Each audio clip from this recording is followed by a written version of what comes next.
Boa noite, irmãos. Paz do Senhor Jesus. Que bênção. Glória a Deus. Domingo eu estava no culto?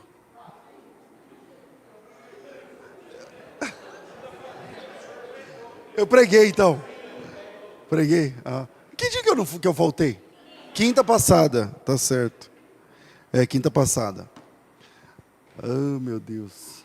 Mas quem está com fome de palavra aí? Vamos para a Bíblia.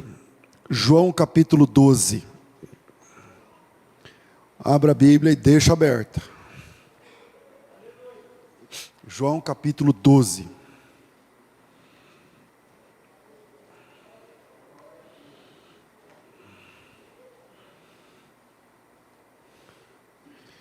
É impressão minha ou essa igreja está ficando mais avivadinha? Calma. Calma aí, isso é um perigo. Quem está indo para o monte aqui orar? Deixa eu ver. É murcho. Não, levanta a mão quem está indo para o monte.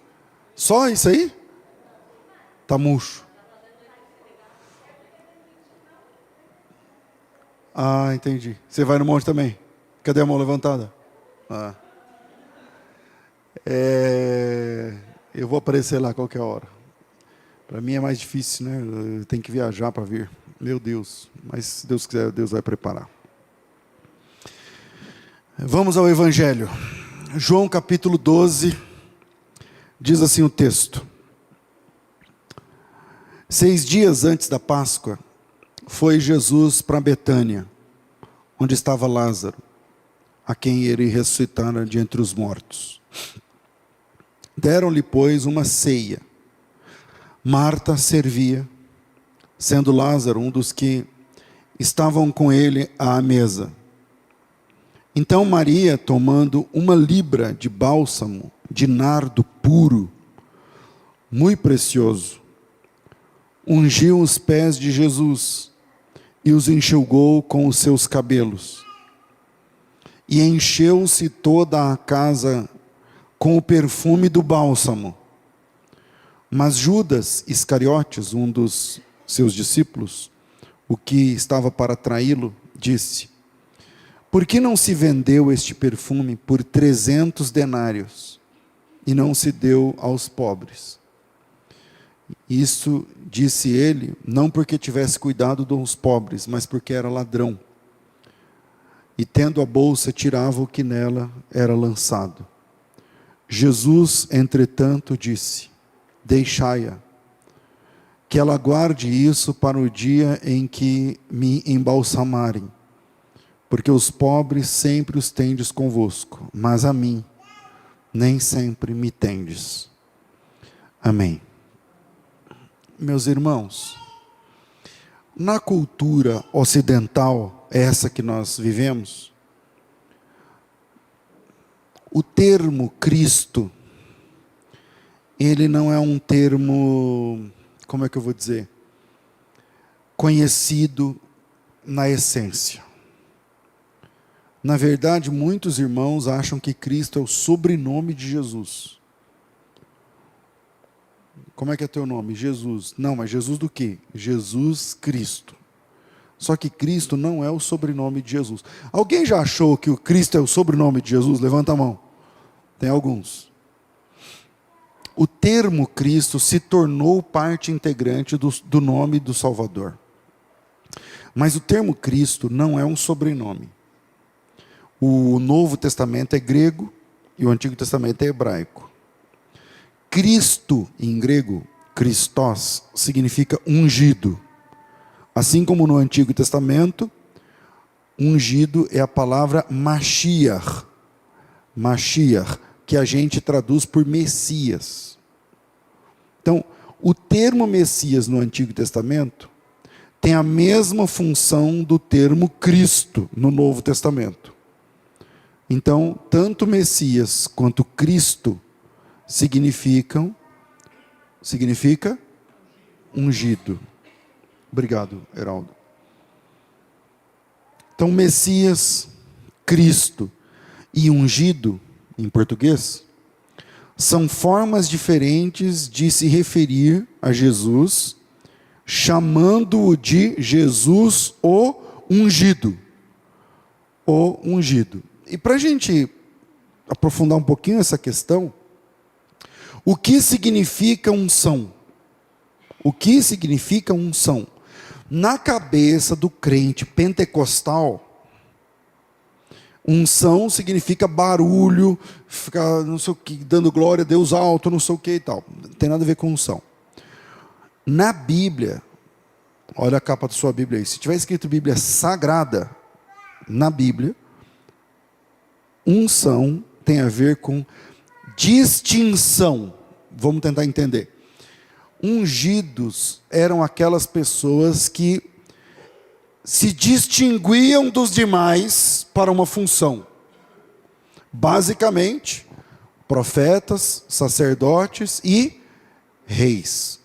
Então, quem recebia unção no Antigo Testamento? Número 1, número 2, número 3, é importante. Número 1, não, está murcho. Número 1, número 2, número 3, esses daí recebiam unção. O que é unção naqueles casos? O profeta recebia unção para que a partir daquele momento ele se distingue dos demais. Ele é o porta-voz de Deus. Ele apresenta a palavra de Deus para as pessoas. Ele é o porta-voz de Deus. Ele traz de Deus para as pessoas. Por isso ele é ungido. O sacerdote é mais ou menos um efeito contrário. Ele também se distingue das pessoas pela roupa que veste e tal, mas ele faz um trabalho ao contrário do profeta. O profeta traz a palavra de Deus para as pessoas. O sacerdote, ele faz a mediação, por assim dizer, da pessoa para com Deus. Ele ajuda a pessoa no sacrifício para que Deus receba. Toda a questão que tem a ver entre o pecador e Deus, é o sacerdote que faz. Entre Deus e os pecadores, é o profeta que traz. Deu para entender? Essa via de mão dupla, de sacerdote e de profeta. E o rei é o cara que é escolhido por Deus para governar. Lembremos que na Bíblia, o método de governo, muito embora hoje nós cristãos lutamos, eu falo no plural, eu não faço isso, mas eu sou cristão, estou no meio desse pacote, fazer o quê? Mas nós cristãos lutamos pela democracia, por exemplo. Para nós, não, a democracia, porque o Estado de Direito, não sei o que lá, e sem querer politizar o sermão, que eu odeio isso. E não é a minha ideia. Então, nós cristãos hoje, gostamos desse negócio de democracia, de Estado do Direito, não sei o que lá, mas na vida real, na Bíblia, não tem democracia. Na Bíblia, o sistema é monárquico, é monarquia. E antigamente, é mais ou menos como uma teocracia. Deus é quem decide. Deus era quem escolhia. Então Deus ia dizer assim, eu quero esse. Por exemplo, quem lembra o primeiro rei de Israel, como é que chamava? Saul. Como que o Saul se tornou rei? Através da unção. O óleo derramou na cabeça dele, e a partir daquele momento, ele é rei. Quem ungiu Saul?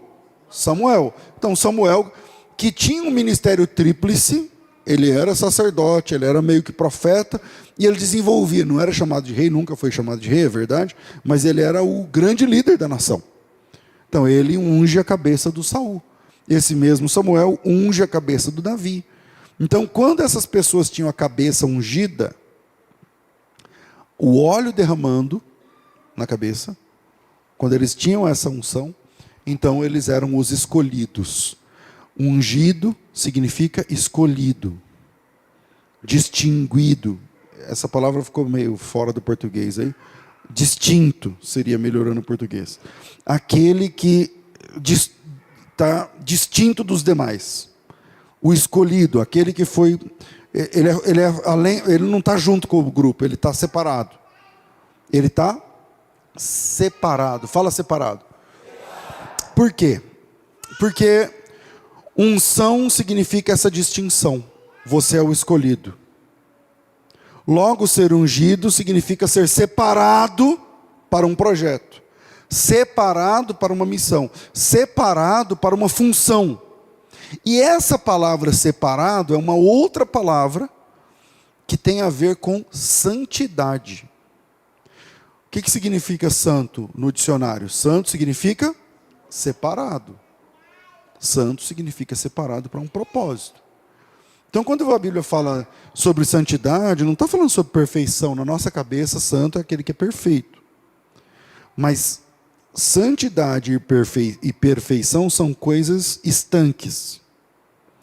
Santidade significa ser separado para Deus. E não ser uma pessoa que não erra nunca mais, que não peca, não sei o que lá, não. Isso aí tem outros nomes. Separado é aquele que... Santo é aquele que é separado. Estão comigo? Em Isaías 6, não desembarca desse pensamento aqui, calma aí. Em Isaías 6, está relatada a experiência do profeta ao contemplar o trono do Senhor. Lembram? Isaías capítulo 6, verso 1. Coloca aí. No ano em que morreu o rei Uzias, eu vi o Senhor assentado no alto e sublime trono. A cauda do seu manto enchia o templo. Os serafins estavam sobre ele. Cada um tinha 6 asas, com 2 cobriam os rostos, com 2 cobriam os pés, com 2 voavam. E clamavam uns aos outros dizendo: Santo, Santo, Santo é o Senhor dos exércitos. O que significa santo? Separado. Santo, Santo, Santo.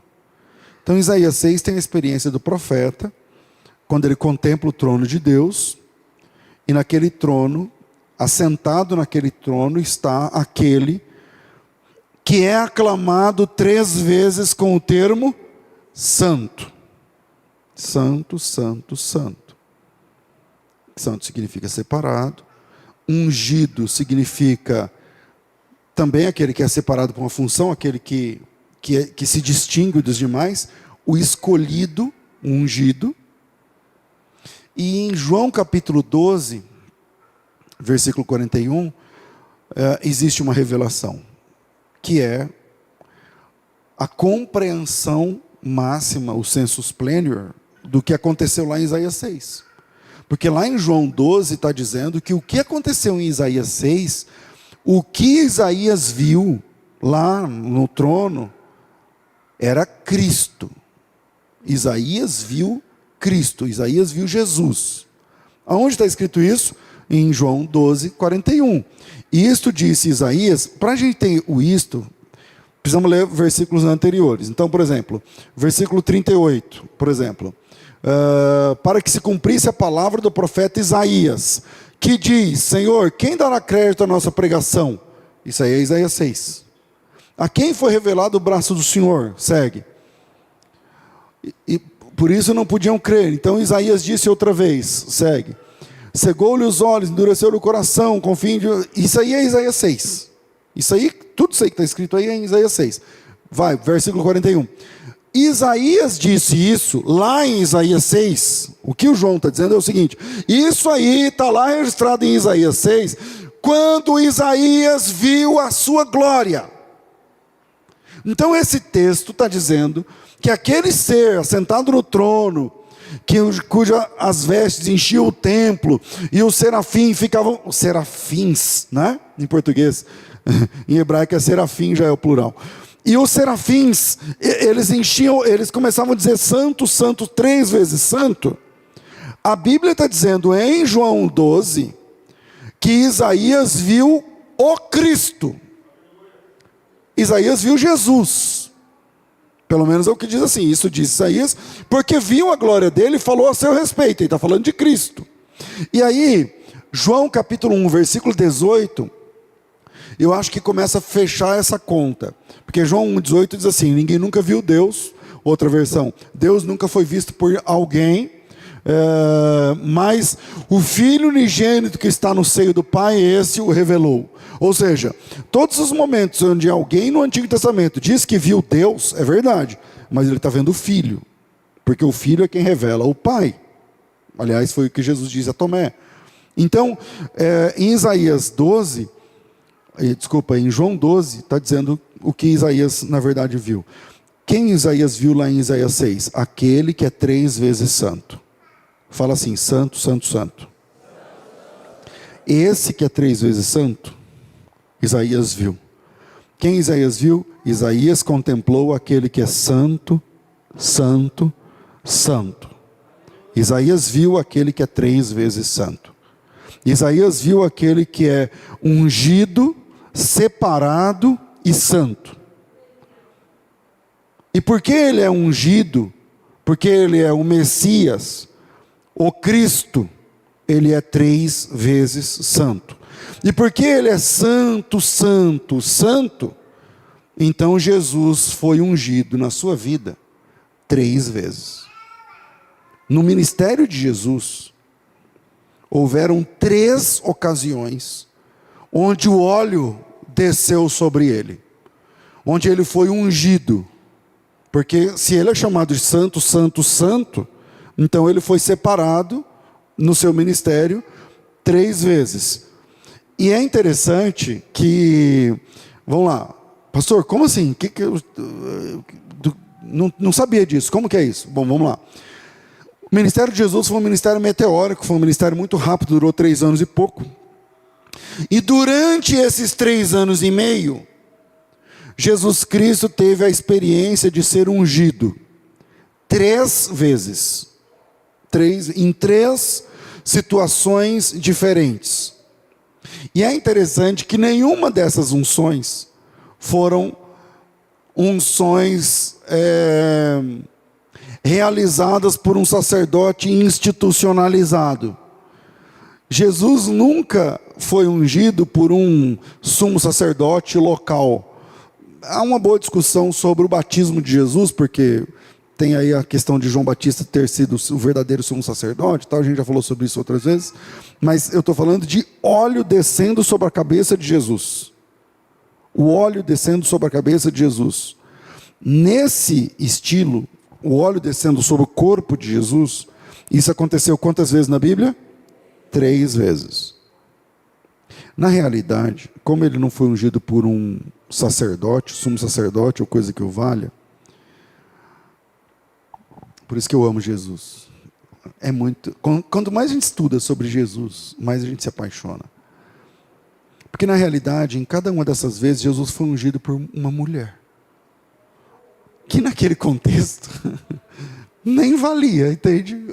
Naquele contexto a mulher não era contada em genealogia. Naquele contexto as mulheres não eram contadas em genealogia. Então na Bíblia, 3 vezes o óleo caiu sobre Jesus. E em cada uma delas era direcionado por uma mulher. Vamos aos textos. Os evangelhos narram 3 ocasiões em que Jesus é ungido com óleo. Primeira, uma mulher pecadora em Lucas capítulo 7. Ela derramou um perfume caro, que tinha num vaso de alabastro, e enxugava os pés de Jesus com os seus cabelos. Isso é Lucas capítulo 7. Uma mulher pecadora, para não dizer outros nomes. Número 2, segundo lugar, é esse texto que nós lemos. Maria de Betânia derrama o nardo puro sobre os pés de Jesus e enxuga também com os cabelos. Pastor, mas não é a mesma de Lucas 7? Não, a Lucas 7 está lá na Galileia, essa aqui está na Judéia, aquela mulher era tipo uma prostituta, coisa parecida, e essa aqui é a irmã de Lázaro. E por fim, na casa de Simão, o leproso, uma mulher não identificada, derrama um perfume precioso, não nos pés, mas sobre a cabeça de Jesus. Isso é Mateus capítulo 26, ou Marcos capítulo 14. Então ele é ungido 3 vezes, por 3 mulheres. Eu não sei, mas se você faça uma experiência, me ajuda aí. Abra o Google e coloca assim, quantas vezes Jesus foi ungido? E vê o que aparece. Talvez vai aparecer isso. Quer dizer, não espere do Google os textos, né? Mas pelo menos, quantas vezes, não sei se aparece. Alguém viu? Dou-lhe uma, dou-lhe 2. Quantas? 3 vezes. Então, é isso. E as 3 vezes são essas que eu estou apresentando aqui, né?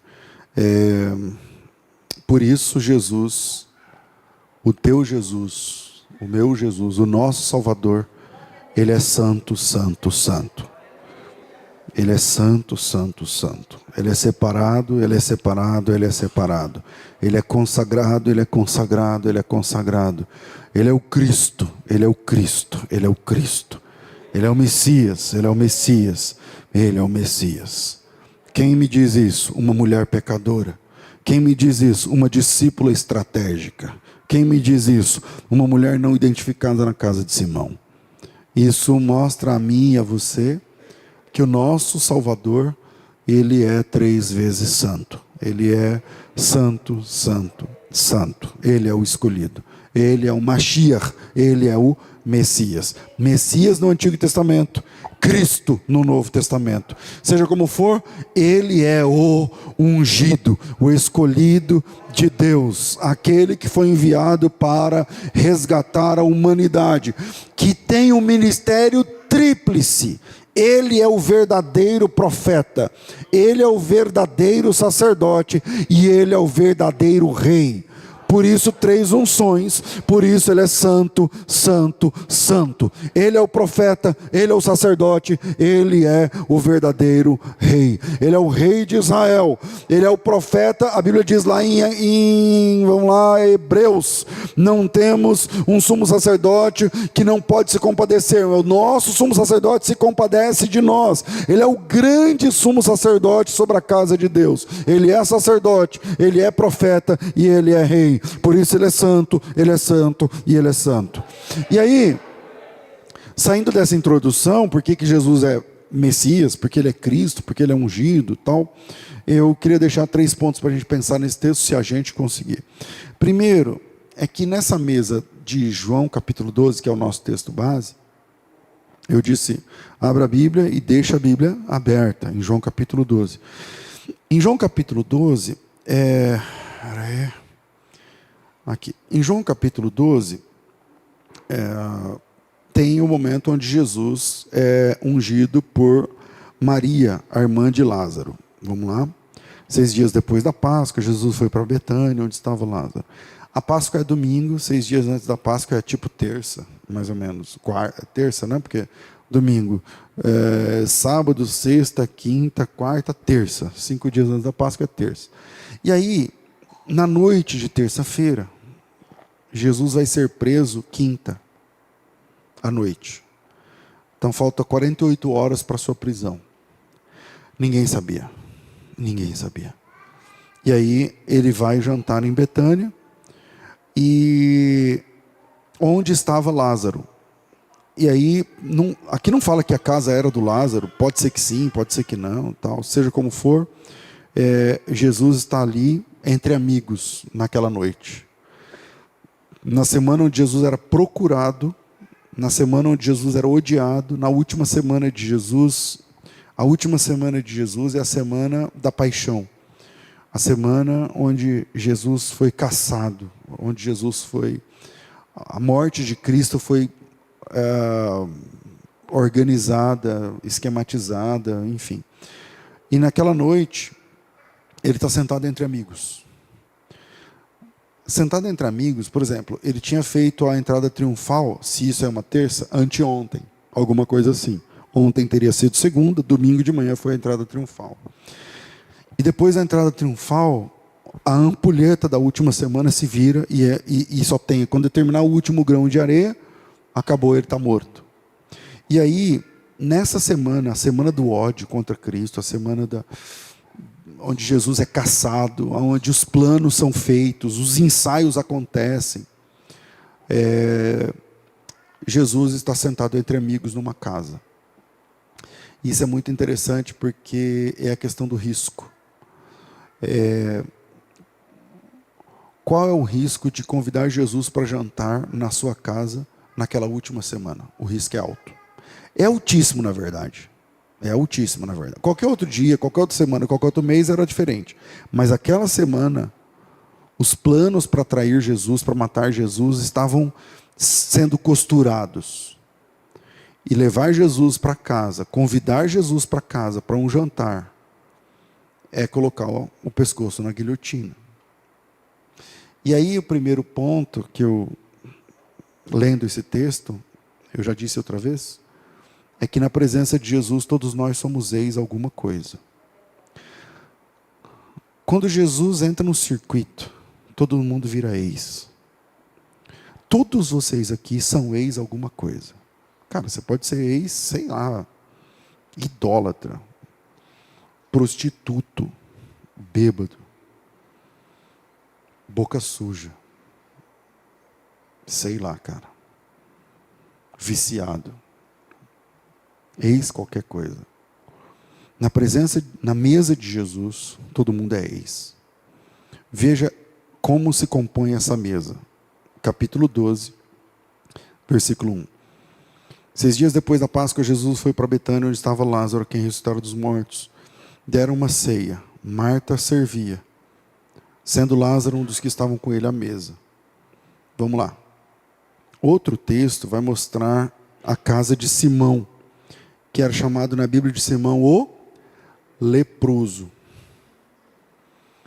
Simão leproso. Um leproso pode sentar à mesa? Pode ou não? Não. Se ele está sentado à mesa, então ele não é mais leproso. Mas por que ele é chamado de Simão o leproso? Porque é um apelido. É um apelido que ficou. Jesus está jantando na casa de Simão. O que mais tinha naquela época era Simão, meu amigo. Que Simão, o leproso, é um apelido, um adágio. Mas se esse cara está sentado à mesa, então ele não é mais leproso. E se ele não é leproso, e lepra não tem cura, e ele está oferecendo uma janta para Jesus, só tem uma explicação. Esse cara já fora leproso e não é mais. Mas lepra tem cura? Não. Então como é que esse cara está sentado à mesa? Porque em algum momento do ministério de Jesus, esse homem foi alcançado pela graça. E de leproso virou um ex. De leproso virou ex-leproso. E o que sobrou disso foi o apelido. Vamos na casa de... Pensa numa pessoa que estava em AIDS no estado terminal. E é curado por Cristo. Só Cristo.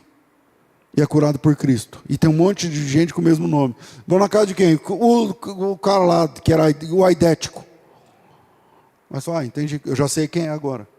É por isso que na Bíblia vai dizer, ele estava na casa de Simão, o leproso. Não é que o cara tinha lepra e estava à mesa. É que em algum momento ele teve lepra. Quem é esse cara? A Bíblia diz. Ele é um dos 10 leprosos que Jesus curara? Não sei. Não sei. Ele é o leproso de Mateus capítulo 8? Aquele que, quando Jesus chega, ele fala, Senhor, se quiseres, podes tornar-me limpo? Não sei, a Bíblia não diz. Ele é um dos mais de 5.000 curados em Betsaida?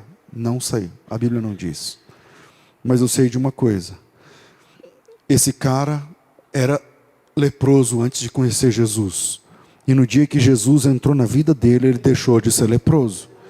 Porque na mesa de Jesus, todos nós viramos ex. Na mesa de Jesus, todos nós somos ex qualquer coisa. E a Marta? Capítulo 12, versículo 2. Deram ali uma ceia. Marta servia. Isso é o capítulo 12. Marta está aqui servindo a Jesus. Tal. Quem está servindo a Jesus? Nós. Agora volta uma página na sua Bíblia. Se você voltar uma página, o capítulo é o 11. E no capítulo 11, a Marta está desesperada. E ela está dizendo assim, Senhor, se o Senhor estivesse aqui, o meu irmão não teria morrido. Versículo 20. Marta, quando soube que Jesus vinha, saiu ao seu encontro. Maria, porém, ficou sentada em casa e disse Marta a Jesus, Senhor, se estiveras aqui, o meu irmão não teria morrido. Na página de trás, a Marta está desesperada. E na página da frente, ela está servindo a Jesus à mesa. Porque na mesa de Jesus, todos nós viramos ex. O Simão é um ex-leproso. A Marta é uma ex-desesperada. A Maria não escapa dessa não, tá? Ela que vai ungir Jesus, nesse caso. Mas a Maria também estava desesperada. É só, eu não sei se eu vou achar aqui tão rápido, mas versículo 32. Quando Maria chegou ao lugar onde estava Jesus, ao vê-lo, lançou-se aos pés, dizendo: Senhor, se estiveras aqui, meu irmão não teria morrido. Ela fala a mesma frase da Marta. Ela também está desesperada. Na página de trás, desespero. Na página da frente, serviço. Na página de trás, o atropelo. E na página da frente, adoração. Na página de trás, não sei o que vai ser, não sei agora, dor, perda, luto, choro, drama, falta de sono, falta de confiança, falta de fé. Na página da frente, assentado à mesa com Jesus, servindo a Jesus, porque na mesa de Jesus todos nós nos tornamos eis. Versículo 1, 12:1 de João. 6 dias antes da Páscoa, Jesus foi para Betânia, onde estava o Lázaro. E o Lázaro, que é um ex-defunto? O Lázaro ganha, não é? Todo mundo é ex. O Lázaro é o quê? Ex o quê? Defunto. Vira a página de trás, morto, fedendo. E nessa página, vivo, servindo. E na página de trás, se decompondo. E na página da frente, servindo. Aliás, teve um aleluia melhor aí, hein? Quem falou esse aleluia de criança aí?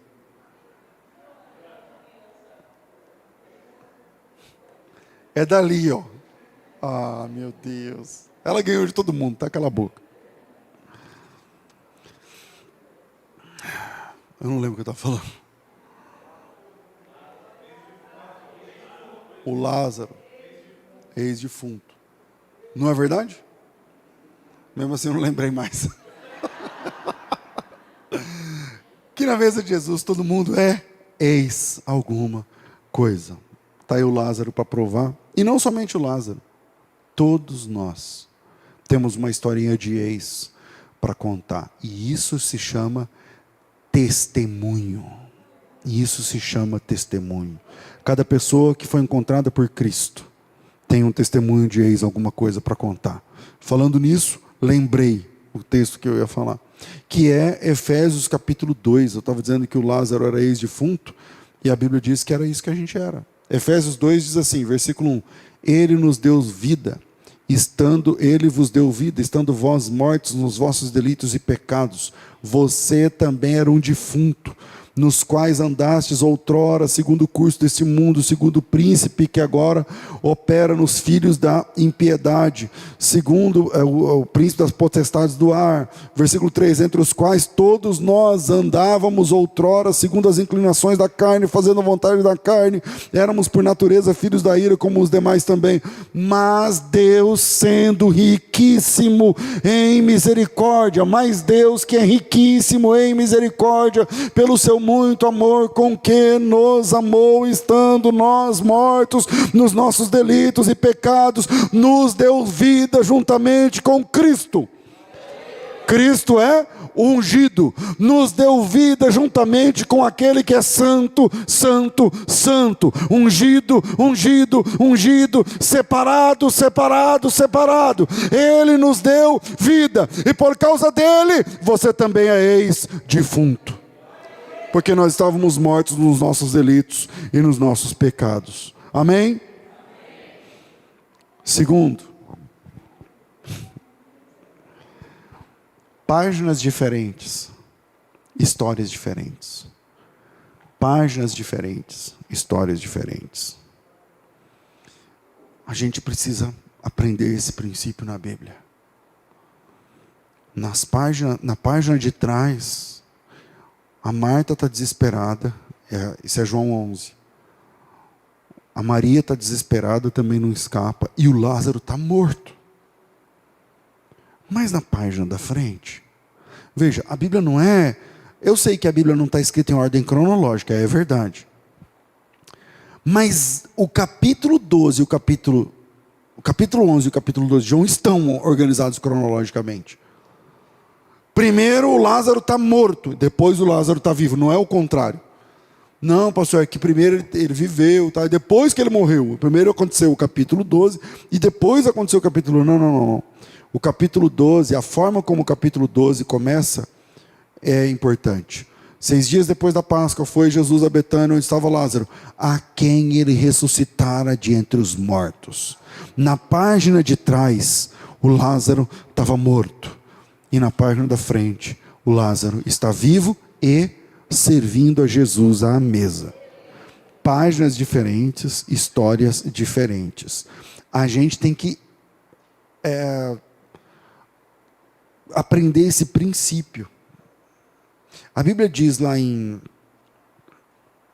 Eclesiastes 3, que há tempo para chorar e tempo para parar de chorar. Que tem tempo para abraçar e tempo para deixar de abraçar. Que tem tempo para tudo. E esses tempos, eu estou pensando que cada um desses tempos são páginas da nossa vida. Talvez eu esteja falando com alguém que está passando por um tempo de provação, tribulação. O que a Bíblia diz para você que está passando por tribulação? Seja paciente na tribulação. Persevera em oração. Talvez eu esteja falando com alguém que está vivendo os melhores momentos da sua vida emocional, ou financeira, ou espiritual, ou seja lá o que for. São páginas. Não significa que porque você está bem agora, então... Não, a Bíblia tem altos... A vida da gente tem altos e baixos. Na Bíblia,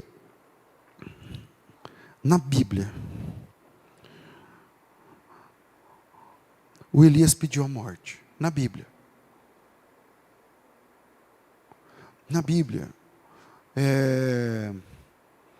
as filhas de Zelofeade, não sei se vocês lembram desse texto, foram injustiçadas. Na Bíblia. E depois pediram justiça e Deus concedeu. Na Bíblia, nas páginas da Bíblia. Então, na Bíblia, você tem o povo de Deus sendo escravizado nas páginas da Bíblia. O povo de Deus sendo perseguido na Bíblia.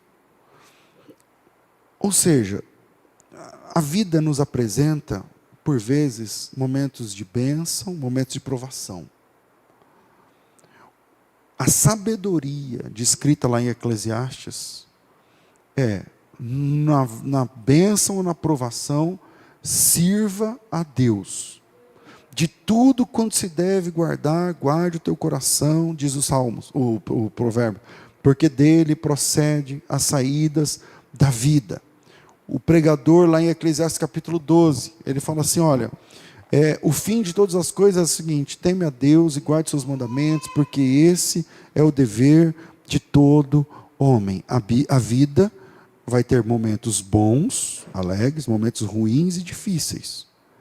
Na página de trás, a Marta e a Maria desesperadas. Na página da frente, servindo a Jesus. Páginas diferentes, histórias diferentes. Páginas. Mas o mais interessante, você está com a Bíblia na mão, né? A gente combinou.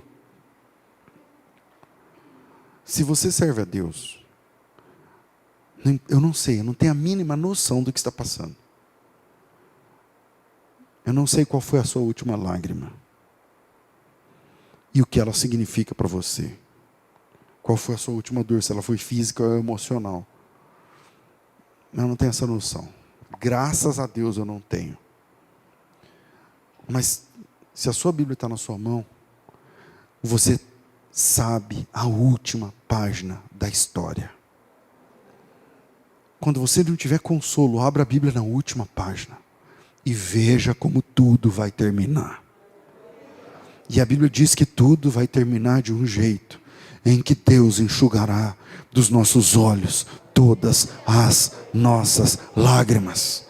E a Bíblia diz que na última página não haverá mais morte, não haverá mais dor, não haverá mais angústia, não haverá nada daquilo que tira a nossa paz ou que tira a gente do centro. Eu sei a última página da história porque Deus revelou para mim. E não foi só para mim, não. É para quem lê a última página. Então está com dor, está difícil? Abre em Apocalipse 22 e leia. E é assim que termina. Abre Apocalipse 21 e 22, as duas últimas. As duas últimas páginas da história. E aí você respira fundo e engole o choro. Não estou dizendo que é para você parar de chorar, não. Pode chorar depois também. Mas o que eu estou dizendo é daquele jeito que vai terminar. É assim que termina. Não haverá mais dor, não haverá mais angústia, não haverá mais morte, não haverá mais saudade, não haverá mais lágrima. Acabou! É assim que termina a história. E se você serve a Jesus, você conhece a última página. Você conhece a última página. Diga de vez em quando para você mesmo: eu sei a última página. Eu sei como tudo vai terminar. Deus revelou para mim como tudo termina. Terceiro, na presença de Jesus, não economize adoração. Na presença de Jesus, não economize adoração. Quando a Maria derramou, veja, a Bíblia diz que ela levou a Bíblia em português, né, tem vários nomes para isso aí. Mas o que eu gosto é antigo, fala unguento. A Bíblia chama de unguento. O que é unguento? É um óleo, não é um perfume, basicamente. É a matéria-prima do perfume. O óleo que faz o perfume. O perfume é tipo um destilado, né? O óleo não. O óleo não. O óleo é caro. Lá no Egito tem um lugar chamado Palácio de Essências.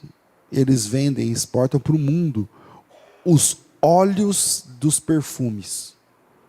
O óleo do perfume. Eu tenho alguns frascos em casa desses que eles me dão. E aí é tipo grosso mesmo. Não é perfume, é um óleo. Você passa, fica dias. Porque é concentrado. É esse que a mulher levou.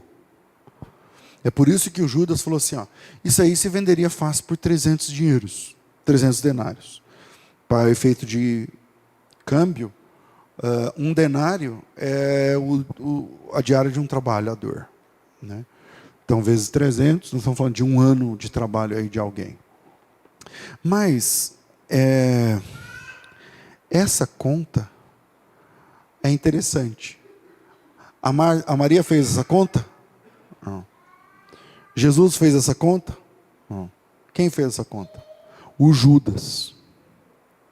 Quem fez essa conta foi o Judas.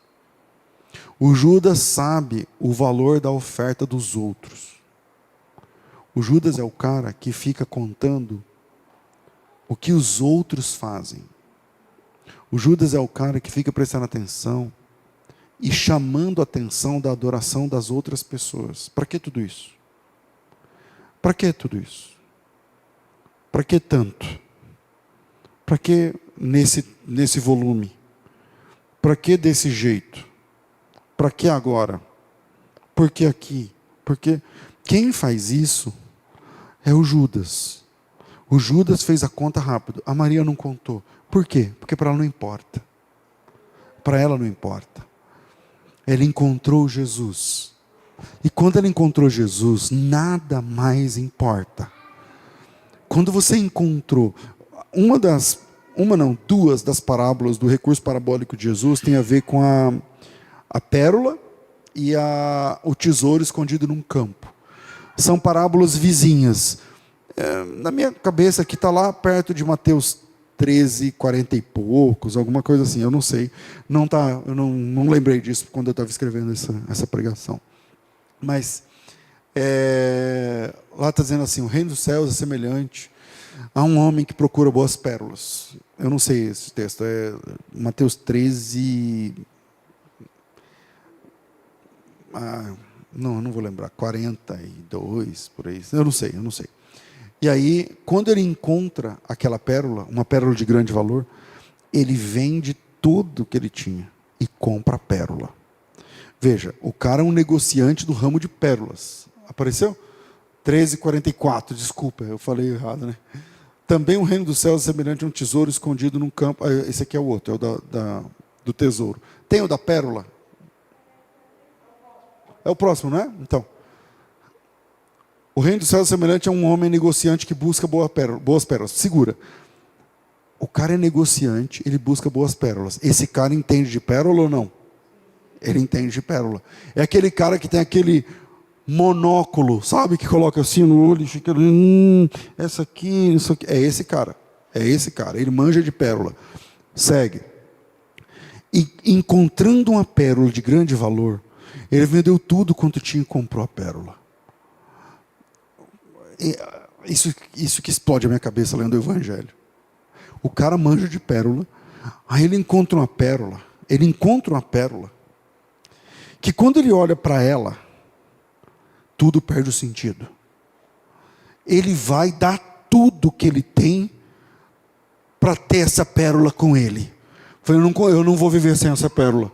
Eu vou vender minha casa, eu vou vender meus móveis, eu vou vender as outras pérolas, eu vou vender tudo que eu tenho, até que eu tenha essa pérola para mim. Quanto essa pérola custou a esse homem? Tudo. Quanto essa pérola custa para ele? Tudo. Custa tudo. E tudo para mim não é tudo para você. Tudo para mim e tudo para você é tudo. Não importa que para você é não sei quantos $1.000, para mim é não sei quanto. Não interessa. É tudo. Jesus é a pérola de grande valor, que quando nós encontramos, nós temos de entregar o nosso tudo. Não é um pouquinho, é tudo. Não é chegar lá e falar assim, ó, eu vim aqui, então, ó, tem isso aqui, tem tantos %. Ó, tem isso aqui, é um pouco.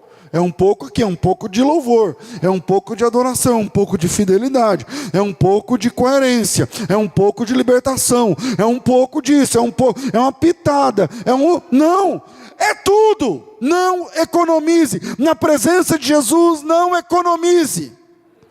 Se você encontrou, agora, não, eu não encontrei, está buscando? Beleza, não dê nada.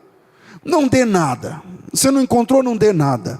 Mas se você encontrou a pérola de grande valor, a pérola que quando você olha, você diz assim, tudo aqui perdeu o sentido, eu não consigo viver sem essa pérola agora, eu achei o meu tesouro, e eu não posso mais viver sem isso, eu tenho que abrir mão de tudo, para que eu tenha isso próximo a mim, e enquanto eu não abrir mão de tudo, eu não sossego. A Maria, ela tem essa percepção, então quando ela chega, o outro falou, isso aí vale 300 denários. Ela falou, não, para mim, eu encontrei a pérola. Eu encontrei Ele. Eu encontrei o meu Salvador. Eu encontrei o meu Senhor.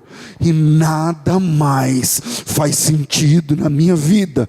Tudo que eu tenho é dele. Tudo que eu tenho é para Ele. Tudo que eu posso movimentar tem a ver com Ele. Tudo que eu falo tem a ver com Ele. Tudo que eu faço tem a ver com Ele. Tudo que eu consigo movimentar na minha vida, tudo tem a ver com Ele. Porque Ele é a pérola de grande valor. Ele é tudo que eu procurava e eu achei nele a razão da minha existência. Então vai tudo que eu tenho aqui. Esse é o ponto. Esse é o ponto. O Judas, mas isso aí custa tanto. Se é para fazer conta, então você não sabe ainda o que é adoração verdadeira. Se é para ficar olhando relógio, então você não sabe ainda o que é a adoração verdadeira. Porque esse é o ponto. O Judas sabe, isso aí custa tanto.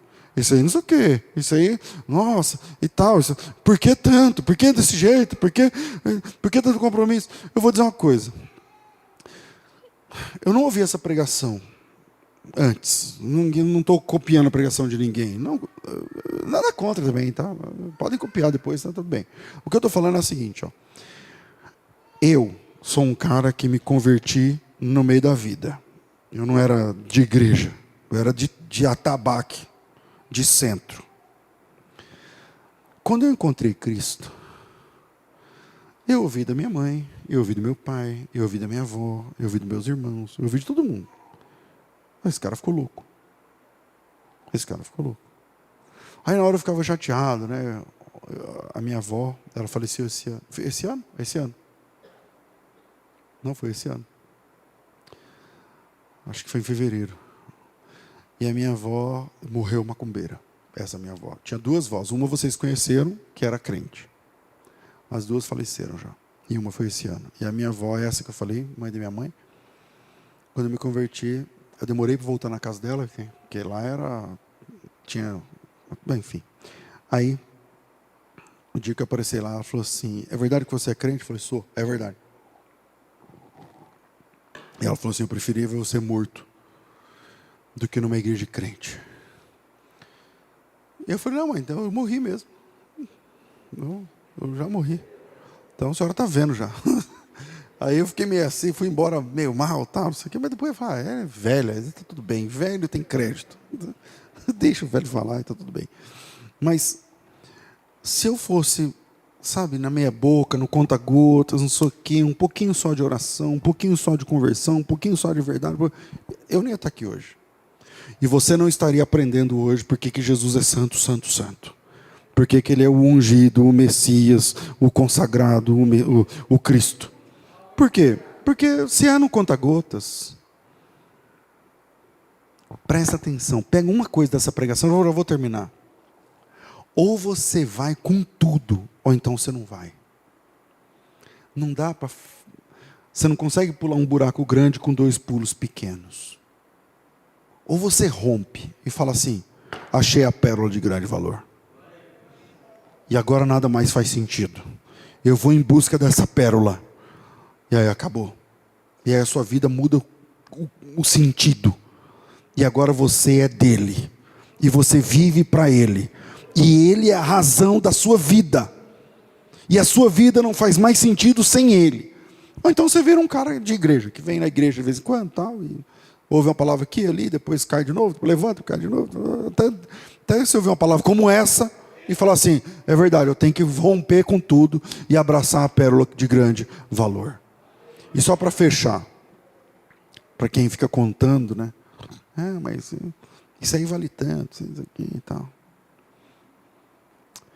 Quando Jesus contou a história do pródigo, tem 2 filhos. O pródigo é o mais novo. Não é? O pródigo é o mais novo, né? O mais velho nunca chamou o pai de pai. Depois você lê o texto. O filho mais velho nunca chamou o pai da parábola de pai. Ele ficou lá fora, não queria entrar. Aí o pai foi lá, a Bíblia diz que insistia com ele. E ele falou assim, este teu filho fez isso, isso, isso, tal, e você mata o bezerro mais gordo. O senhor nunca, sempre estive na sua casa, o senhor nunca me deu um cabrito para eu me alegrar com os meus amigos. O filho mais velho, para ele se alegrar, tem condições. Tem que ter um cabrito, senão não pode se alegrar. Ele tem que ganhar um presente, senão ele não pode ficar alegre. O filho mais velho, ele queria um presente do pai, e ele nunca chamou o pai de pai. Enquanto que o pródigo, olha a diferença. Enquanto o pródigo estava lá no chiqueiro, quando ele caiu em si e quis se levantar, ele não apenas chamou o pai dele de pai, ele disse, diria, pai, eu pequei contra o céu e contra ti, como ele também reconhecia que ele nem poderia ser chamado de filho. Se o senhor não quiser me chamar de filho, eu entendo. Eu não sou digno de ser chamado seu filho. Mas ele chamava o pai de pai. Então existe essa diferença. Na presença de Jesus. Se você não encontrou ainda Jesus, então continue procurando. Na Bíblia você vai achar. Mas se você encontrou, não economize. Não economize. Quando a gente encontra Cristo, é uma mudança, é uma transformação de vida. Vai mudar o seu jeito de falar. Vai mudar o seu jeito de escutar música. Vai mudar o seu jeito de ouvir. Vai mudar o seu jeito de se relacionar com seus amigos. Vai mudar o jeito de você se relacionar com seus inimigos. Vai mudar o seu jeito de pensar. Vai mudar. É uma transformação radical. E quando você encontra a pérola de grande valor, vai com tudo. Derrama tudo. Despeja tudo, porque sobre esse que você está despejando tudo, ele é santo, santo e santo. Aquele que é 3 vezes santo, ele é digno do seu louvor, ele é digno da sua adoração, ele é digno da sua gratidão, ele é digno da transformação que vai acontecer na sua história, e louvado seja o nome dele, aquele que é 3 vezes santo. Deus abençoe vocês em nome de Jesus.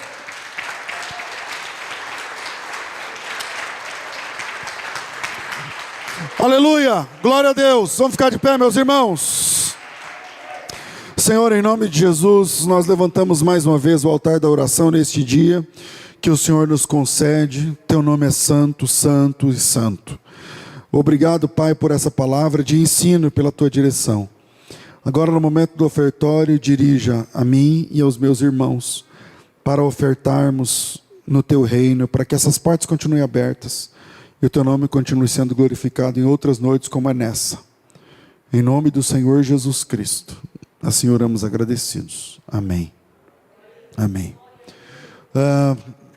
Quem é do envelope?